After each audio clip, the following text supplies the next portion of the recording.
नमस्कार दोस्तों, आप सभी का स्वागत है हिंदू एकेडमी के इस यूट्यूब चैनल पर।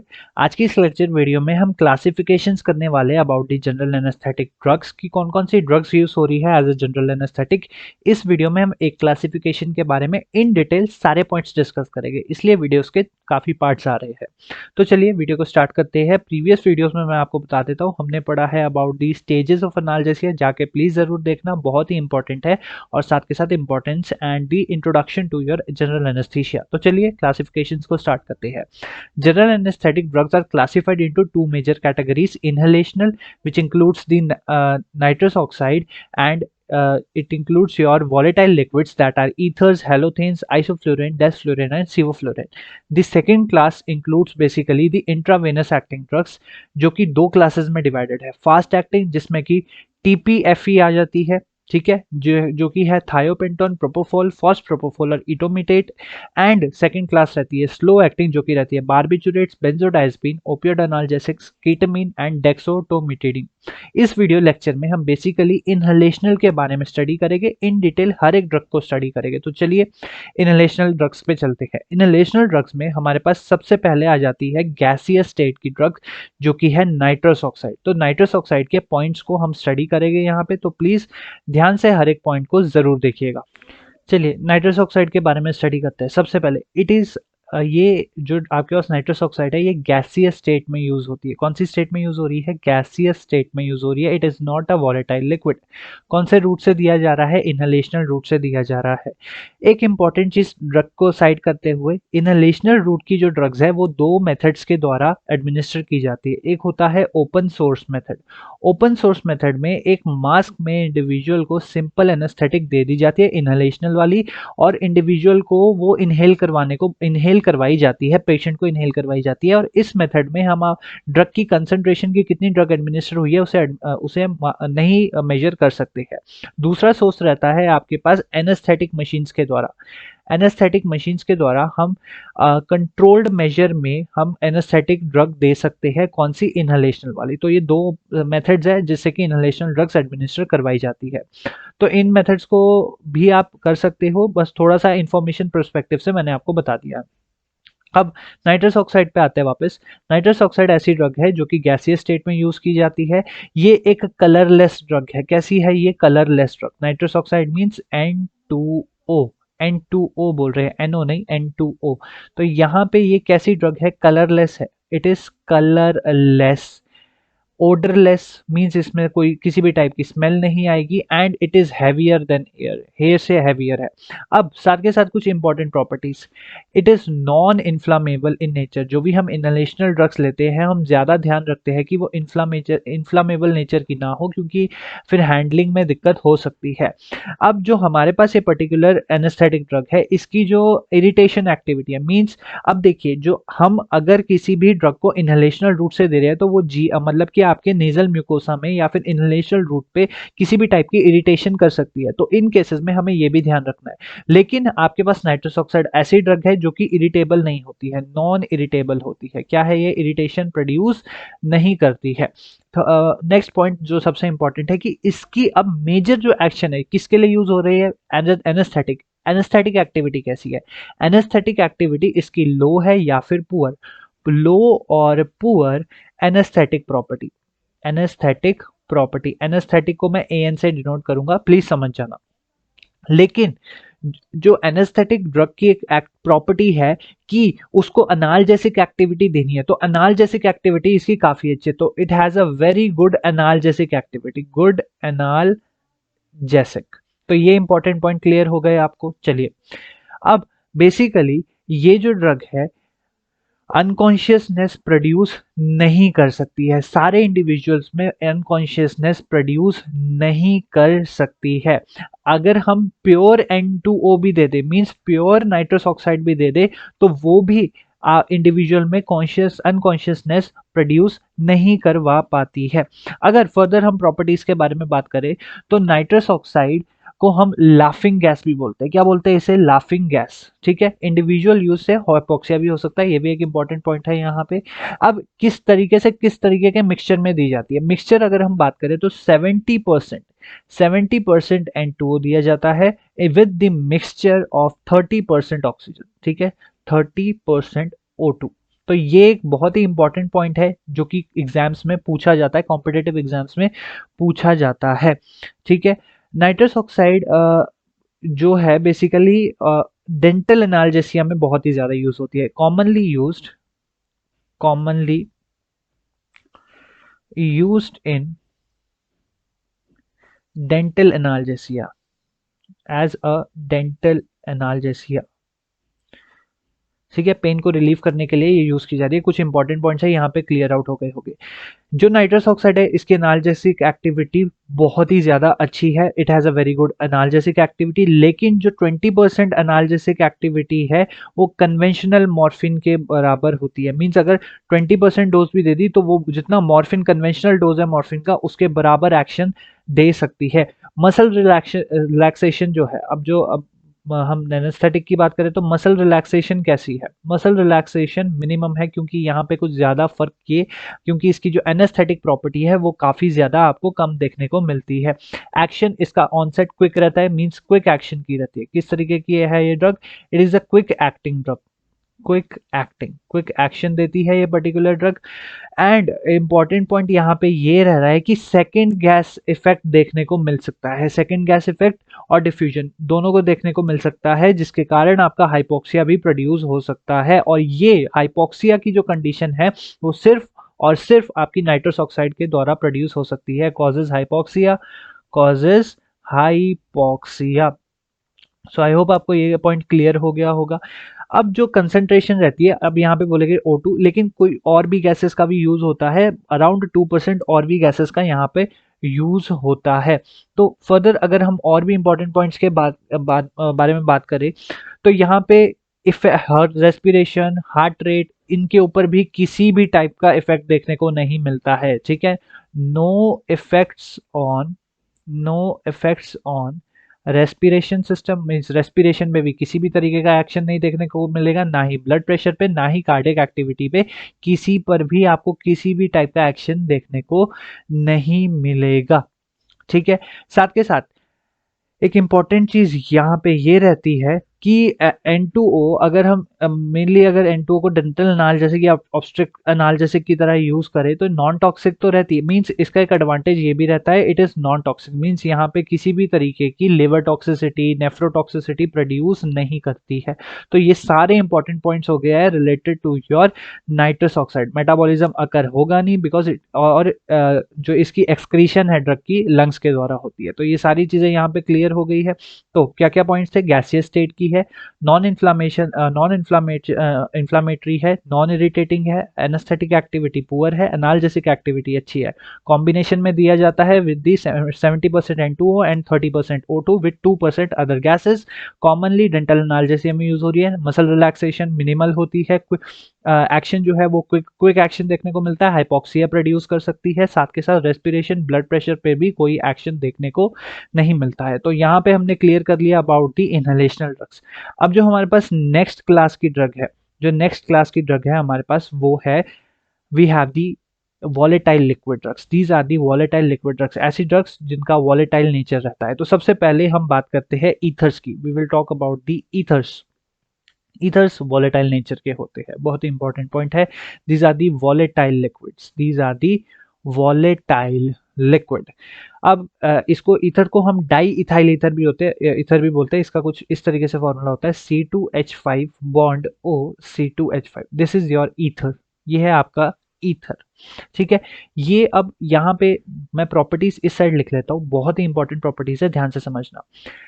Ethers have a potent anaesthetic property, इनमें इनमें आपको बहुत ही अच्छी एनेस्थेटिक प्रॉपर्टी देखने को मिलती है, they are potent anaesthetic agents. Muscle relaxation भी मैक्सिमम होती है, कैसे होगी, by reducing the acetylcholine output in the motor nerve endings. Acetylcholine की जो एक्टिविटी है आउटपुट है उसको कम करेगा, तो मसल रिलैक्सेशन भी बेस्ट रहती है। ब्लड में सॉल्युबल रहती है एंड हैज अ ब्रेथ मतलब कि आपको ये इरिटेबल नेचर की भी देखने को मिलती है, ठीक है। जो आपके पास ईथर्स है, ethers are basically volatile and they are also irritatable in nature, ठीक है। नाइट्रस ऑक्साइड इरिटेटेबल नहीं थी, but these are irritable in nature. साथ के साथ they are also explosive or hazardous, ठीक है। they are also hazardous in nature, they can easily catch fire, they can easily catch fire। Next, analgesic activity इसकी बहुत ही important है और बहुत ही एक्सीलेंट एनाल्जेसिक एक्टिविटी है। It has a very good and excellent analgesic activity, it is a very analgesic, has a very good analgesic activity. Irritation produce कर रही है, तो एडीआरस में आपको कफ या स्किन रैश, म्यूकोजल इरिटेशन देखने को मिल सकती है, या फिर पल्मोनरी इरिटेशन देखने को मिल सकती है। तो पल्मोनरी इरिटेशन में आपको बेसिकली कफ देखने को मिल सकता है। यहाँ पे एक बहुत ही इंपॉर्टेंट पॉइंट है। यहाँ पे ड्रग जो है वो ब्लड में हाईली सॉल्युबल है। यहाँ पे मैं और पॉइंट लिख लेता हूँ, highly soluble in blood, blood में इजीली सॉल्युबलाइज होती है, highly soluble in your blood, due to which it can also cause various adverse effects, मतलब एडवर्स इफेक्ट्स प्रोड्यूस कर सकती है।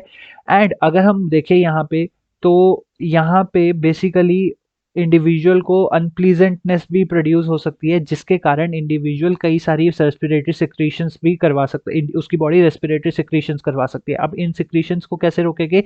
हम atropine as a premedication देते हैं, ताकि हम इंडिविजुअल में ये जो सिक्रीशंस हो रही है, ये जो एडवर्स इफेक्ट आ रहे हैं, इनको रोक सके। तो एडवर्स इफेक्ट्स को रोकने के लिए हम एट्रोपिन का यूज कर सकते हैं। एट्रोपिन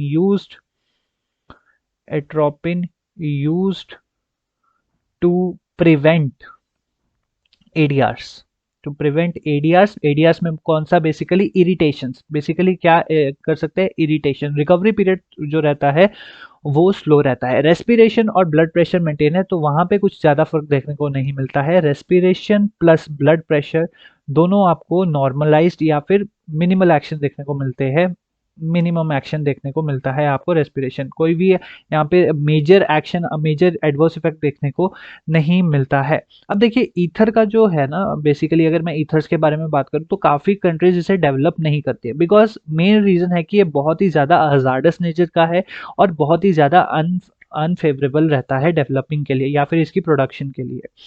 लेकिन कहीं हद तक देखें तो जो ईथर है वो बेसिकली हम यूज करते हैं, because it is very cheap in nature, और ये ओपन ड्रॉप मेथड से भी दिया जाता है, जो कि मैंने आपको वीडियो लेक्चर की स्टार्टिंग में ही बता दिया था। ओपन ड्रॉप मेथड में हमें किसी की ज़्यादा रिक्वायरमेंट नहीं होती, सिंपल मास्क लिया उसमें इनहेल करवा दिया, सिंपल ये चीज़ होती है। और ये अगर कोई इनएक्सपीरियंस्ड बंदा भी दे रहा है ना, तो उस ओपन ड्रॉप मेथड वहां भी सक्सेसफुल रहता है। तो यहाँ पे ईथर्स की चीजें क्लियर हुई। अब नेक्स्ट ड्रग है आपके पास halothane. This was for ethers and next drug is your halothane.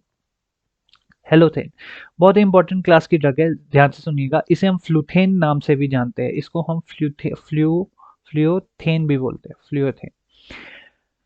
हमारे पास जो हेलोथेन क्लास की ड्रग है, मैं इसका स्ट्रक्चर बना देता हूँ ताकि आपको थोड़ा सा आसानी हो। हेलोथेन, अब यहाँ पे हेलो की बात हो रही है, मीन्स यहाँ पे हम बात कर रहे हैं किसकी? हैलोजेंस की। किसकी बात कर रहे हैं हम?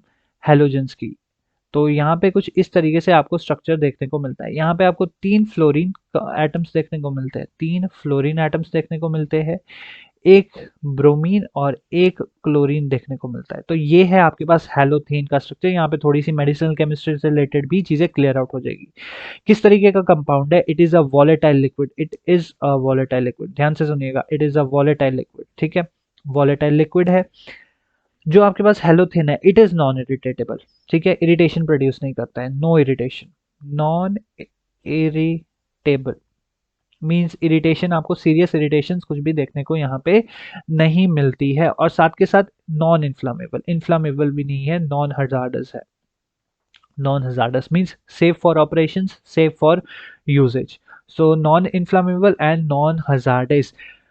ब्लड में अगर इसकी सॉल्युबिलिटी देखें तो मिनिमम है, या फिर हम बोले mediocre, medium solubility in blood, medium solubility in blood, blood में ज्यादा सॉल्युबलाइज नहीं होता है। इसका जो एक्शन है वो क्विक है and it is pleasant in nature, कुछ सीरियस इरिटेशंस नहीं करता है, नॉन इरिटेबल है, no irritatables, no irritation areas, no irritation areas means cough या फिर स्नीजिंग ऐसे रिलेटेड कोई भी चीजें आपको देखने को नहीं मिलेगी। अब मेजर बात करते हैं जो इसका मेजर एक्शन रहेगा, एनेस्थेटिक एक्टिविटी कैसी है। It has a potent anaesthetic activity, it has a very potent anaesthetic activity. लेकिन यहाँ पे एक इंपॉर्टेंट चीज आ जाती है कि ब्लड में चाहे इसका थोड़ा सा मीडियोकर फ्लो हो, लेकिन ये हिपैटोटॉक्सिक होता है नेचर का, ठीक है। It can cause hepatotoxicity, it can cause hepatotoxicity, बहुत ही इंपॉर्टेंट पॉइंट है यहाँ पे। अगर हम बात करें हार्ट पे, तो मायोकार्डियल एक्टिविटी की बेसिकली ये जो हार्ट की मसल्स है वहां पे कार्डियक कॉन्ट्रैक्टिलिटी को बेसिकली यहाँ पे अब्रप्ट कर सकता है या फिर रिड्यूस कर सकता है। कैसे? ये बेसिकली आपके कैल्शियम का कंटेंट मसल्स में कम करेगा, decrease calcium content in heart, in cardiac muscles, जिसकी वजह से कार्डियक कॉन्ट्रैक्टिलिटी अब्रप्ट होगी, कार्डियक मसल्स। तो ये एक इंपॉर्टेंट पॉइंट है यहाँ पे। और मार्क्ड है डायरेक्ट डिप्रेशन एक्टिविटी दे रहा है यहाँ पे, कार्डियक आउटपुट भी कम करेगा। मींस अगर ये यहाँ पे एक्टिविटी कैल्शियम्स की हो रही है तो यहाँ पे आपके पास कार्डियक आउटपुट लो जाएगा, ब्लड प्रेशर में भी आपको स्लो फेल देखने को मिलेगा। लेकिन अगर हम यहाँ पे देखें तो जो ब्लड प्रेशर है, उस जो ड्रॉप है ब्लड प्रेशर में, वो ज़्यादा सीरियस ड्रॉप देखने को नहीं मिलता। अराउंड 20 to 30 यूनिट्स ही आपको ड्रॉप देखने को मिलता है, ठीक है। हार्ट रेट का रिड्यूस करता है। इसका एसए नोडल पे भी, एसए नोड की जो ऑटोमेटिक एक्टिविटी होती है उन पे भी थोड़ा बहुत असर देखने को मिलता है। हेलोथेन जो है वो रेस्पिरेटरी डिप्रेशन भी, बहुत ही सीरियस रेस्पिरेटरी डिप्रेशन कर सकता है। It can cause respiratory depression, respiratory depression भी कॉज कर सकता है। और क्यों करेगा? बिकॉज कार्बन डाइऑक्साइड का कंटेंट ये ब्लड में बढ़ा देगा, ठीक है, ब्लड में बढ़ा देगा। सेरेब्रल ब्लड फ्लो, जिसके कारण जो ब्रेन में ब्लड फ्लो है उसमें भी थोड़ा सा आपको इंक्रीज देखने को मिलता है। अगर हम और बात करें तो लंग्स पे, यहाँ पे लंग्स के या फिर पल्मोनरी सिस्टम पे आपकी हाइपोक्सिक एल्वियोलाई को हाइपोक्सिक भी कर सकता है। It can cause hypoxic alveoli, alveoli alveoli can also be hypoxic, ठीक है। तो ये कुछ इंपॉर्टेंट पॉइंट्स थे related to your what, related to your halothane. Halothane में हेलोथेन के आपको फेरेंजियल और लैरिंग्स के जो रिफ्लेक्सेस है वो भी आपको धीरे धीरे एबॉलिश होते हुए दिखेंगे। तो ये कुछ इंपॉर्टेंट पॉइंट्स थे यहाँ पे।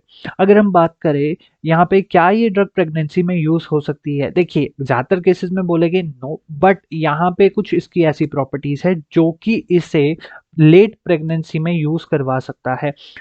अगर हम देखिए प्रेगनेंसी के दौरान, लेबर के दौरान हम इसका यूज कर सकते हैं टू प्रोलॉन्ग डिलीवरी, ठीक है। डिलीवरी प्रोलॉन्गेशन के लिए, डिलीवरी प्रोलॉन्गेशन के लिए हम इसका यूज कर सकते हैं, किसका? हेलोथेन का हम यूज कर सकते हैं यहाँ पर।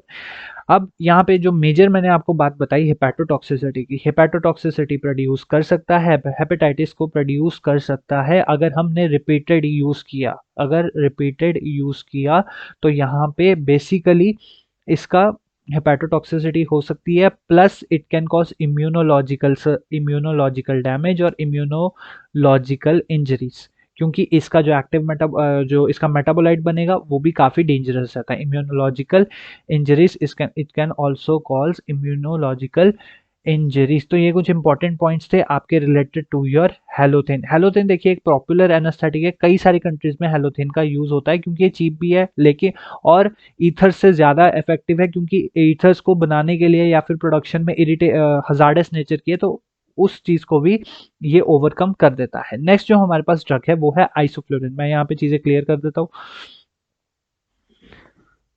नेक्स्ट जो हमारे पास ड्रग आ जाती है वो है आइसोफ्लोरिन। कौन सी है आपके पास? आइसोफ्लोरिन।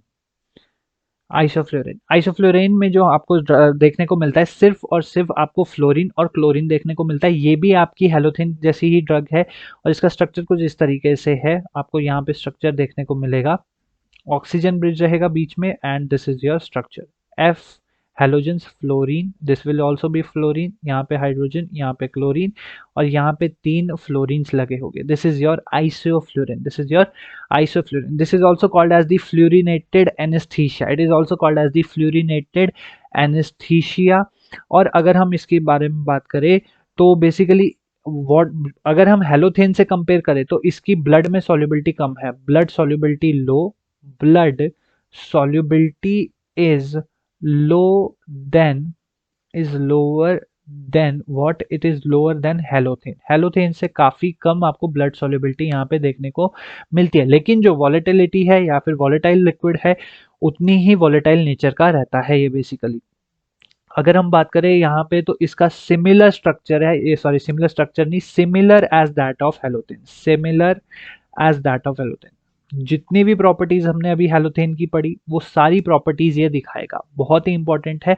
और इसकी एक एडिशनल एक्टिविटी है कि इसमें आप बता सकते हो कि कौन से रिसेप्टर की भी ये स्टिमुलेशन कर सकता है। It can stimulate the beta receptors of your body, ठीक है। बीटा रिसेप्टर्स भी की स्टिमुलेशन भी कर सकता है आपकी बॉडी में जो बीटा रिसेप्टर्स प्रेजेंट है।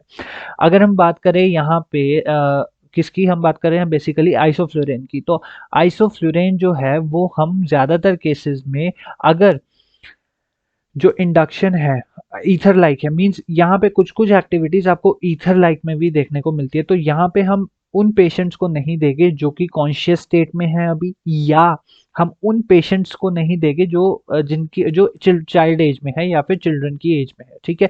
नेक्स्ट जो हमारे पास ड्रग आ जाती है दैट इज डेस्फ्लोरेन, ठीक है। डेस्फ्लोरेन भी बहुत ही इंपॉर्टेंट ड्रग है, इसका भी ध्यान से सुन लेना। डेस्फ्लोरेन एक न्यूअर क्लास की ड्रग है, या फिर न्यूअर क्लास नहीं, न्यूअर डेवलप्ड ड्रग है, ठीक है। फ्लोरिनेटेड ही है और आइसोफ्लोरेन का ही कॉन्जुगेट है, मींस आइसोफ्लोरेन से ही ये निकल के आई है। जैसे आइसोफ्लोरेन का स्ट्रक्चर है वैसे ही स्ट्रक्चर आपको देखने को मिलेगा किसका, डेस्फ्लोरेन का। लेकिन स्ट्रक्चर में सिर्फ एक दिक्कत नहीं, एक चेंज है। देखिए पहले कार्बन पे सारे 3 फ्लोरीन्स है, दूसरे कार्बन पे जहां हाइड्रोजन और फ्लोरीन था आइसोफ्लोरेन में, यहाँ पे आपके पास मिलेगा आपको फ्लोरीन, ठीक है। फ्लोरीन ही मिलेगा, बीच में ऑक्सीजन ब्रिज और फिर आपके पास ये इस तरीके का स्ट्रक्चर है। So this is your डेस्फ्लोरेन। ये क्या है आपका, बेसिकली डेस्फ्लोरेन। अब डेस्फ्लोरेन में भी आपको सिमिलर प्रॉपर्टीज मिलती है, लेकिन इसमें है कि प्रिसाइज एक्शन देखने को मिल जाता है, रिकवरी रेट फास्ट रहता है, एनेस्थीसिया की जो डेप्थ है वो भी यहाँ पे थोड़ी बहुत शॉर्ट लिव्ड हो जाती है या शॉर्ट हो जाती है, ठीक है। डेस्फ्लोरेन जो है वो अगर हम बात करें आइसोफ्लोरेन से 5 गुना ज्यादा पोटेंट कम है, ठीक है। अगर हम पोटेंसी के बेसिस पे देखें, पोटेंसी के बेसिस पे देखें तो आपके पास desflurane is lesser, means isoflurane ज्यादा पोटेंट है, ठीक है। This is more potent than desflurane, ये कम पोटेंट रहता है, ठीक है। चाहे उसी से निकल के आया है लेकिन पोटेंट जो है वो पोटेंसी जो है वो काफी कम रहती है यहाँ पे। नेक्स्ट जो हमारे पास ड्रग है वो है, लास्ट ड्रग है सिवोफ्लोरेन। कौन सी है आपके पास, सिवोफ्लोरेन। सिवोफ्लोरेन में आपको क्या देखने को मिलेगा, स्ट्रक्चर सेम है, ठीक है। आइसोफ्लोरेन से ही निकल रहा है स्ट्रक्चर, बट स्ट्रक्चर में एक डिफरेंस यहाँ पे ये रहेगा कि आपको CF3 देखने को मिलेगा, यहाँ पे आपको एक कार्बन और एक्स्ट्रा देखने को मिलेगा, ठीक है। और यहाँ पे फ्लोरीन्स इस कार्बन एटम से रिमूव कर दिए जाते हैं। तो ये स्ट्रक्चर है आपका किसका, सिवोफ्लोरेन का। ये देखिए इस कार्बन एटम का फर्क है। तो अगर हम देखें मेडिसिनल केमिस्ट्री के परस्पेक्टिव से तो स्ट्रक्चर में ये डिफरेंस देखने को मिल जाएगा। क्वेश्चन आ सकता है which of the following inhalational drug या inhalational anaesthetic contains chlorine in it, तो ऑप्शंस आ जाएंगे तो आप उसके अकॉर्डिंग आंसर अपना दे सकते हो यहाँ पे। सो ये भी एक न्यूली डेवलप्ड आपके पास सिवोफ्लोरेन एक न्यूली डेवलप्ड आपके पास एनेस्थेटिक ड्रग है, इंटरमीडिएट एक्शन है, मींस डेस्फ्लोरेन और आइसोफ्लोरेन इन दोनों के बीच का एक्शन देती है। अगर हम बात करें ब्लड में सॉल्युबिलिटी और पोटेंसी आइसोफ्लोरेन से कम है लेकिन डेस्फ्लोरेन से ज्यादा है, ठीक है। अगर हम एक चार्ट बनाए, ठीक है, या फिर एक हम बेसिकली बैलेंस देखें तो पहले आइसोफ्लोरेन और बीच में आपकी आ जाती है सिवोफ्लोरेन और लास्ट में आ जाती है डेस्फ्लोरेन। कौन सी आ जाती है, डेस्फ्लोरेन।